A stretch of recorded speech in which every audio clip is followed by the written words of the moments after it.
On board as well, Robert Weiner, Democratic strategist, columnist, former communications director for Clinton drug czar General Barry McCaffrey. He's also former chief of staff for the House Committee on Aging, as well as being the former communications director for both Congressman Rangel and Conyers of New York and Michigan, respectively. Bob, good to have you back as well. Alan, it's a pleasure to be with you, and I know that Mitt Romney is so proud, the severe conservative, of his win over Ron Paul by 194 votes. I know he's so proud of beating Ron Paul by 194 votes in Maine.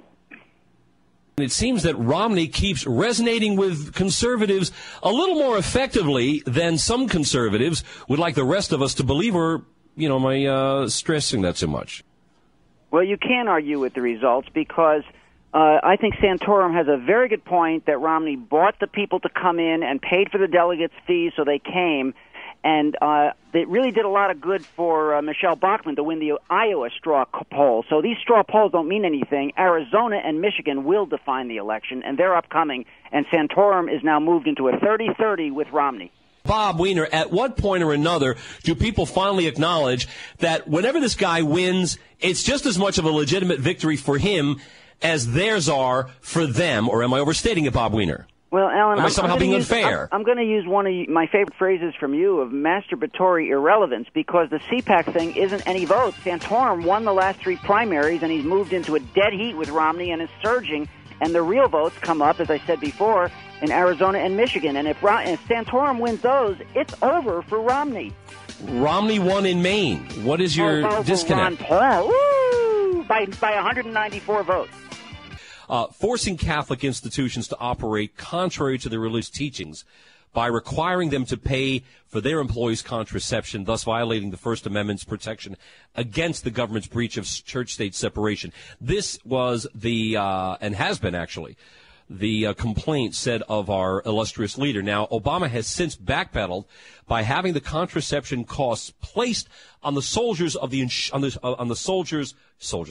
shoulders, I should say, of the insurance companies providing the actual employer-based coverage. Now, the Conference of Bishops still not happy with this. Obviously, Archbishop Dolan is less than sanguine because the costs are still indirectly carried by the other insurance subscribers working at those same Catholic institutions. I love it. I just love this issue. The religion of thousands of pedophile priests is against pills and protection for women.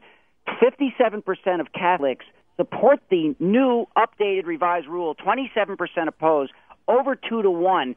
And on the constitutionality of the overall health bill, Alan, I just hosted a National Press Club debate. Coakley versus Cuccinelli, two great attorney generals.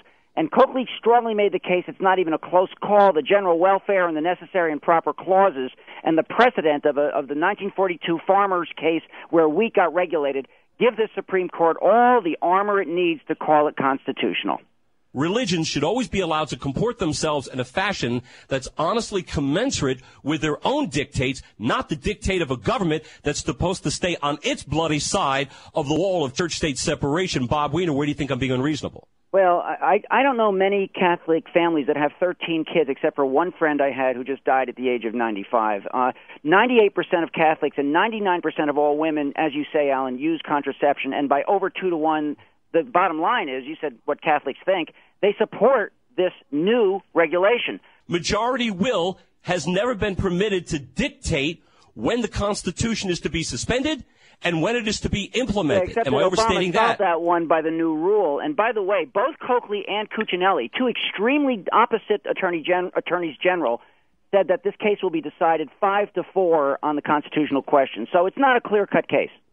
Well, there's a lot of politics in the Supreme Court, nevertheless. Of course. And your point is well taken. Cuccinelli said that you can't ignore the worldview of the judges, which makes me fear for how our Supreme Court rules if it's based on the appointee power and you've only got a certain party that has the majority of appointees. It shouldn't be that way. I'm hoping that the robes and the feeling of patriotism become what really does dominate in their rule.